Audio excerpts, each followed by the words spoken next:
Today we find out whether New World is worth playing or not. Now in this video today, I'm going to go over the pros, the cons, and then at the end, I'll give you my overall thoughts on whether you should buy it or not. Everything will be timestamped down in the description. Okay, now guys, for the pros, there's a lot of PvP in this game. I'm a PvP player, so when I see PvP, I am very excited for it. There's a lot of PvP options. You have open world PvP, you have faction war PvP, dueling. The second pro that I have is it's an open world experience. It's exactly what it is. You're in an open world game. You experience the vast land, the moving creatures, stuff like that. It's pretty nice, actually. The game looks gorgeous. Another pro that I have is skills. Skills are a very crucial thing in this game. You have your weapon skills, you have your crafting skills, you have mining skills. It's kind of like RuneScape when it comes to that.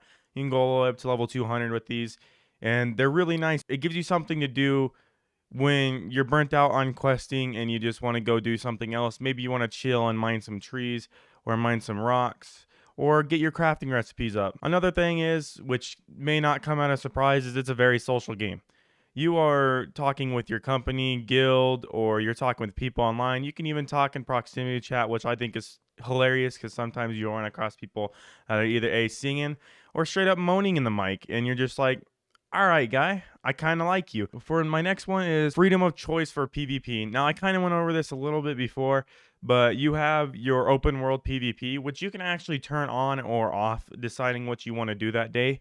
Maybe you're feeling a little frisky, like I am some days, and then I turn it on, get my ass kicked by level 60, and then I don't want it on anymore. So another pro is PvE content for war, like a war experience. So they have this thing called invasions, and what it is your company or guild or your city is being invaded, and you can actually sign up for it, and a castle will get invaded by AI characters, and you can sit there and protect it. I think it's cool because they have war, which is player versus player, but then they have this PvE content, which you can also earn the same stuff from war and that PvE content, which makes it easier for PvE players to play. My next pro is clans, guilds, etc. I use extensively. I would say they are probably one of the main focuses of this game because they wanted us to do wars, and then they wanted the companies take over cities, which I think is really cool because you have a tax system that your company can control as long as they own that region. And I think that's really cool to the game, and it adds a lot of flavor and it adds player owned stuff. So you actually own something instead of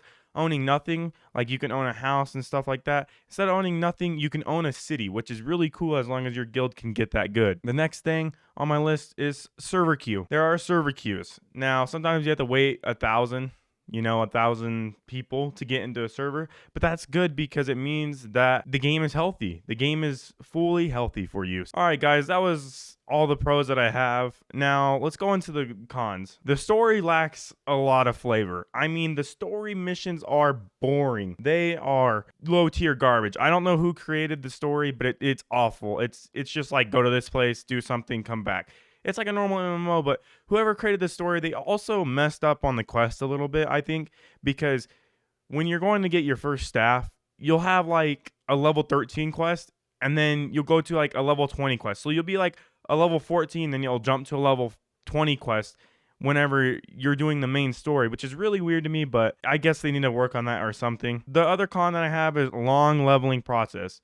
Now, I do have a guide on my channel that says how to level up the fastest, and that is true. That is literally how you level up the fastest. This is how people enjoy it.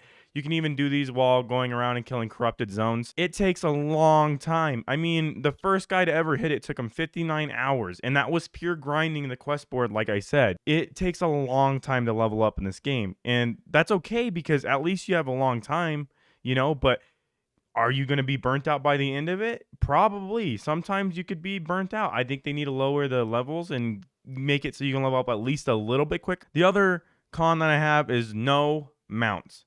Zero mounts at all. And this kind of goes with the story side, is there is no mounts. So when you have to go get a story that's 2,000 kilometers away, you have to walk there or fast travel. And sometimes that's not even an option. You have to be at an outpost and you're not near an outpost. So you got to die and then fast travel there. Or if you don't even have the location unlocked, you have to walk all the way there. And that is really annoying because your character is not fast. You can create haste potions and stuff like that to go quicker, but it's not that fast. It takes way too long to get across the map sometimes. Sometimes this community can be very, very toxic. And what I mean by that is you're going to have a toxic community in every single game. But sometimes this community is so toxic that they start actually scamming each other for gold, and everyone starts actually hating each other in the server. Like it's like a big war in the chat, and I'm like, what is going on here? And then whenever you're playing PvP too, like if you're playing PvP and you're a lower level, that's another con that I have too, is the PvP low levels. You can't really do anything. So whenever you're like you fight a higher level, he'll kill you. You're a low level. He'll be like, "Wow, you fucking suck." Like, what am I supposed to do? Another con that this game has is it lacks PvE content. Now, you do have dungeons, you have invasions, you have the corrupted zones that they have that you basically go into and you fight off basically what an invasion would be, but it's a little bit different. You got to be level 20 to do it and stuff like that. So that's kind of like a mid game. Their PvE content is more for late game and in game, and I think they lack a lot of content. We don't have any raids, so you can't run into a battle with raids. Yeah, you can't run into a battle with raids. You have nothing to really look forward if you're a PvE content player. Now, like I said, you do have the invasions that you can do, and you do have the corrupted zones, and you do have all the other open world stuff, but I really don't think there's much for people who don't play PvP. Now, guys, my overall thoughts on this game and whether you should buy it, I'm going to say this right now and straight up. If you're a PvP player that likes PvP and MMO, I say buy it. If you really don't mind the lack of PvE content and you can wait till they add more, because I'm pretty sure they're going to add more stuff. They can add a lot more. Then you could buy this game as well. Now, it is $40, which I think it's kind of worth it for $40 because the atmosphere and everything is actually pretty cool. The game looks beautiful, and you got a lot of stuff to do.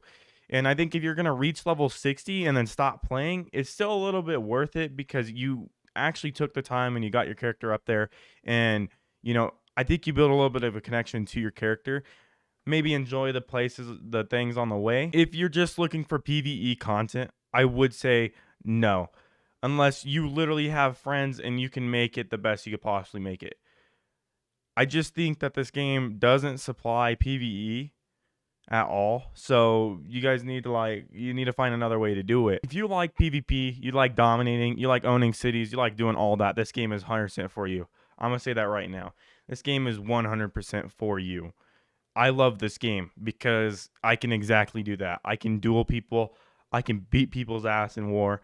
I could do all that stuff. This game is amazing for PvP MMOers. I think this game has a longevity because I think it has a lot of content that it could bring to the table as long as Amazon does it right.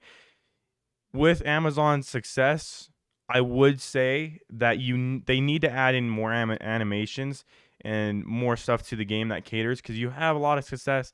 Now it's just time to add content, bring content to the game. Swimming, you just literally walk underwater like you're fucking stoned. I'm going to give this game an 8 out of 10. And that may be a little bit biased just because it's a PvP game, but that's just what I like, and it is my opinion. And is it worth $40? Honestly, I think it is. At least it's not 60. Because if it was 60, I think we would have a little bit of an issue there. But if it's 40, we are fine. But that is all I have for you guys today. If you guys do want to check me out playing New World or check out my guides, they are on my channel. I'll be having more on my channel, and I'll even be streaming today, actually.